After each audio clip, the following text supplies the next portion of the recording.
človeka, ktorý s prírodou trávi celé dlhé dni.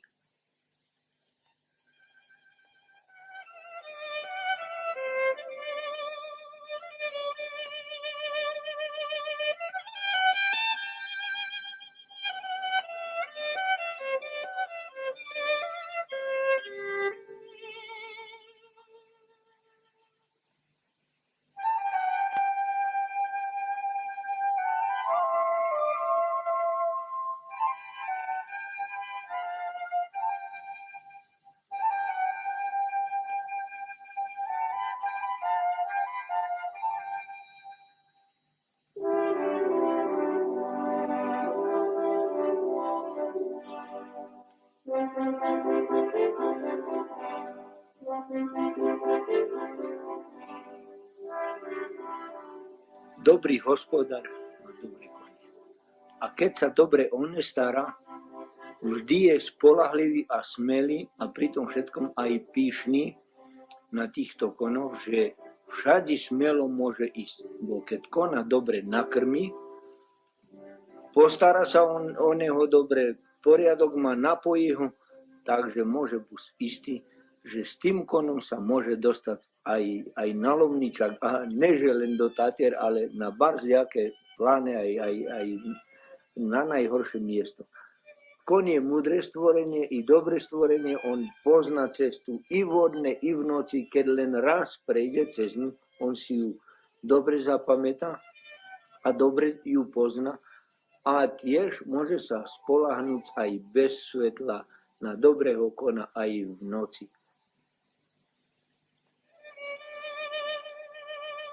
Kona treba mať rád, lebo kon to vycíti. Jestli ho nemá rád, aj kon gazdu nemá rád.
Cválajte, kone ligotavé, poďte, erdžiaci žrebci bujní, žriebetá, deti moje plavé, bežte sem ku mne, bežte sem.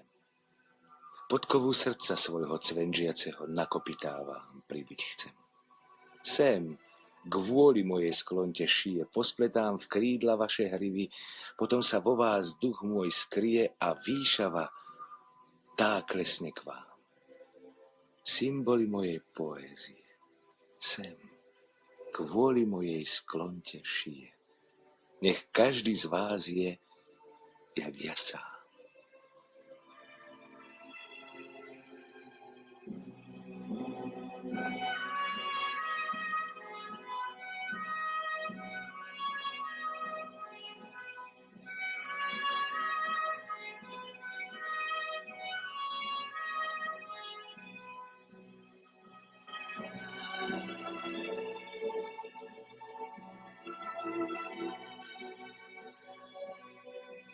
on je ako dobrá žena. Porekadlo hovorí, že dobrého kona aj v maštalni nájdeš a dobrú ženu doma nájdeš.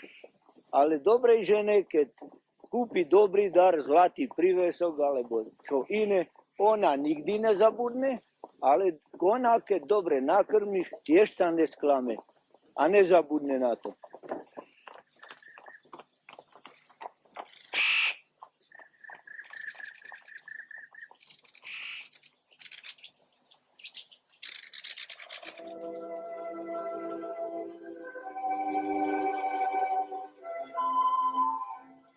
Z Kežmarku mi cesta trvá k Šalvejovmu pramenu 3 až 4 hodiny. Tam mám pripravený materiál, tovar alebo niečo iné. To si naložím. No a zase s tými mojimi koníkmi, s kešelom a s pejom kráčam ďalej cestou smerom ku Krnčalke. Jestli prídem na tie ich určité zastávky, tak jak je vlak alebo autobusová zastávka, oni už vedia, kde sa majú zastaviť, odpočnúť si. A trebárs by som ja aj niekedy zadremal, oni si pekne postoja, oddychnú si a kráčame zase ďalej.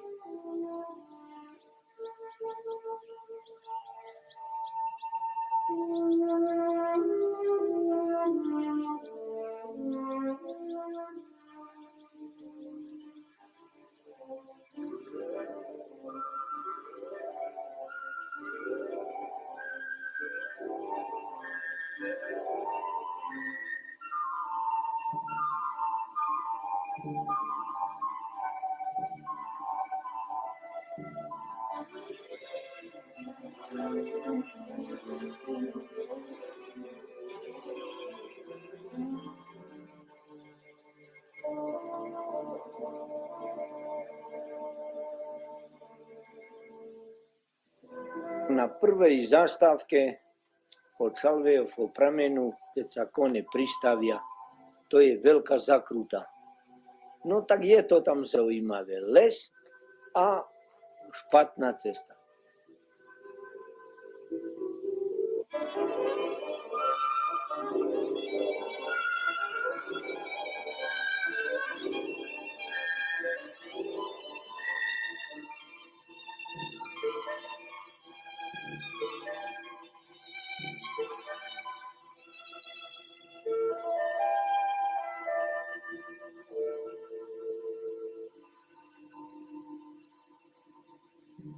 No, vidíte? Sami zastanú, lebo oni vedia, kde je ich oddychové miesto. Najťažšia cesta je v jar, lebo tam je ešte sneh a ľad. Je to najnebezpečnejšie, lebo tam sneh sa topí s ľadom, to je zľadovacené. V lete je to krásne, milé, ale kone sa bleskov a búrkov strašne boja. Ja ich musím uklidnovať a ešte čo jedna vec najhoršia, keď príde ľadovec. To je nemilé ani pre tie kone, bo je to citlivé, ale aj pre mňa je to nemilé. Bo ja kedy prinesem väčšie hrči na hlave do domu od tých ľadovcov, jak moja hlava. Jak príde to tretie obdobie jesene, tam je už to horšie. Dažde, zima, tmy, hmly. A najhoršie je už v zime, keď prídu fujavice, zaveje veľké. Kto si to nevie predstaviť, ani dobre rozumieť nemôže tomu.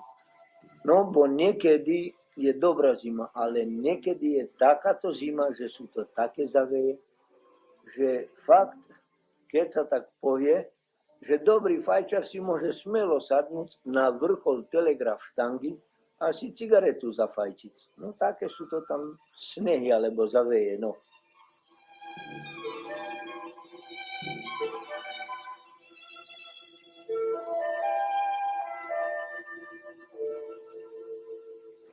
No tak tu si musím oddychnúť.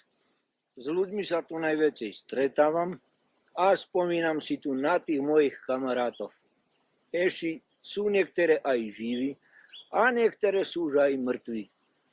No ale tu bol ten odpočinok taký, že fakt, tu sme si obdivovali ľudí všelijakých, i dobrých, i zlých, i podebatovali sme si s nimi, i popili, ale na ostatku ostal som sám. Niekedy sa nemám s kým ani povyprávať, ani nikomu požalovať, ale aspoň s tými konmi sa povádím, alebo porečujem s nimi, alebo ich pohľadkam, že by ma to prešlo. A tak, ja myslím, že ešte pokli mi zdravie slúžiť, a ešte budem aj ja tej spoločnosti slúžiť. Pred 28 rokami, keď som tu začínal chodiť na tieto chaty, bolo nás tu ešte 14, neskôršie i 12. A teraz takto vyzerá, že už teraz viacej rokov chodím sám. Auto sa všadiaľ nedostane, ale s konmi sa všadiaľ dostane. Ja o 2 litrov ovsa s konmi viacej zrobím, jak auto, hoci kedy s 2 vedrami benzínu alebo nafty. Tak sme viezli jeden agregát na kežmarskú chatu a ten mal 36 metrických centov. No takže sme na 4 konách ho museli vyviezť, lebo jedna para by to nebola zvládla. V jednej zatáčke musí kone vypiať tie predné, a len jedna para musí dotiahnuť tú váhu. No ale práve čo sa nám nestalo, v takom najstrmejšom kopci, tak sa utrhol pobočok, to len toľko bolo šťastie, že ja som mal dobré kone, že tie kone dodržali, a pri tom všetkom, že bol toľko šikovných bývalých chatár, že podhodil kameň pod koleso a tým sme zachránili Andrašovi život. No, pred 2 rokami, v 80. roku, som sa stretol tu s medveďom. Toto nezabudnem nikdy. Ja práve tu idem po ceste a on sebe tu prišiel vedľa kona. Kon sa zlákol a ja pozerám, že len čo som ho dodržal, tie kone, čo som ich dotrimal. Ja prešiel ku bude a on sebe tu prišiel za tú limbu a normálne sebe pozera, obzera kone a mne. No čo ja teraz, sám som tu, no tak rozmýšľam, čo robiť. No tak som zobral kamene a začal som hádzať do neho. Ale čo som jeden kameň hodil do neho, on sebe vyšiel ho popáchať. Pozrieť, že čo to bolo. Ja som rozmýšľal, že či mu nehodiť chleba, alebo slaniny, alebo kolbasy. Ale som sebe potom pomyslel, nerobím to, bo on by bol potom väčší kamarát so mnou. No a tu som sa opánal viacej jak pol hodiny, ale som musel kone držať, bo kone sa začali bať. A akurát v takom plánom mieste som stal, že keď by bol mi splášil kone, tak on je už potom gavaler, už je fešak. Prišiel pod kamennú branu a ja som, pravda, robil aj krigy, hádzal do neho i uhle, i kameni, čo? Ale on sebe z toho nerobil nič.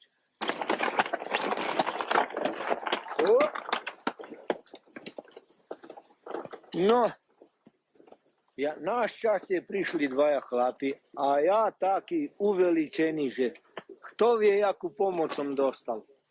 A tu teraz tie 2 chlapi ešte horší boli prestrašení než ja. Pýtajú sa mi, ujo, čo taký krik robíte? No čo robím krik? No pozrite si, ten zlodej ma prenasleduje celou cestou. Čo za zlodej, aký? No tak sa pozrite, pozrie jeden, hovorí, joj pre Boha medveď, ja dostanem infarkt. Ja hovorím, no a čo mne do toho, keď ty infarkt dostaneš, tak keď ja nedostal, to ani ty nedostaneš.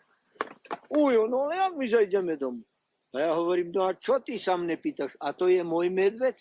To nie je môj medveď. No ale to jak? No a tu je medveď, to čo mi teraz? Poďte jeden držte konia, jeden poďte mi pomôcť, odženeme ho. Ja neidem. Tak vy si robte s ním. A to je môj, tak čo ty mne povedal, že ja si mám robiť s ním? Tak to nie je môj medveď, to nachca je. No ja som ho odohnal trochu na cestu a medveď potom ostal sedieť a oni jeden druhého preskakovali, jak zajaci v poli. No, z tej poslednej zastávky od Kamenej brany, kde si tie moje kone zastanú, odpočinú si, No ale pri tom všetkom aj ja si tam rád odpočnem. No a keď si odpočnú, ideme ďalej jedným dýchom smerom na Brnčálku, kde vyveziem ten tovar barziaky, napríklad koks, uhle, naftu alebo bielizeň, potraviny a či ja viem čo. No a keď prídem k Dušanovi Špírkovi ako k chatarovi, tak je veľmi rád, že som mu to vyvezol a ja som tiež rád, že som mu to mohol šťastlivo a dobre dovieť.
Keď prídem na tú chatu, to si kone potlapkam a si poviem, no parobci, tak sme doma, bo ja sa tu naozaj cítim ako doma.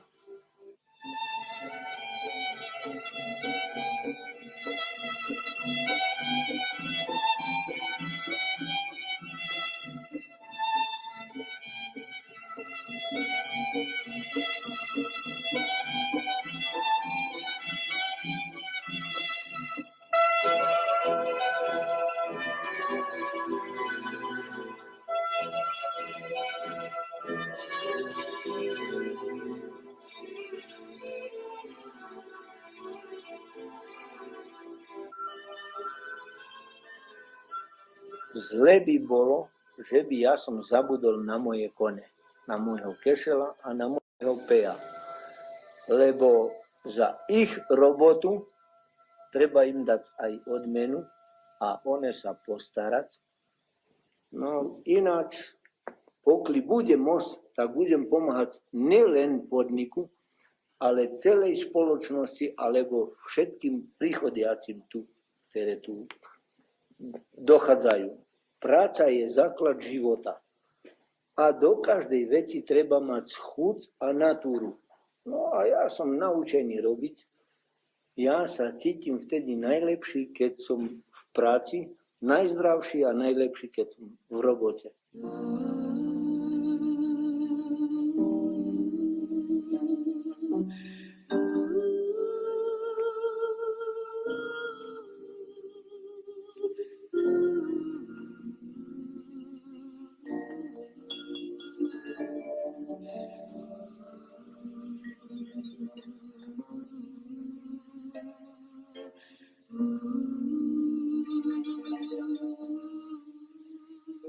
Cválajte, kone ligotavé, poďte, erdžiaci, žrebci bujní.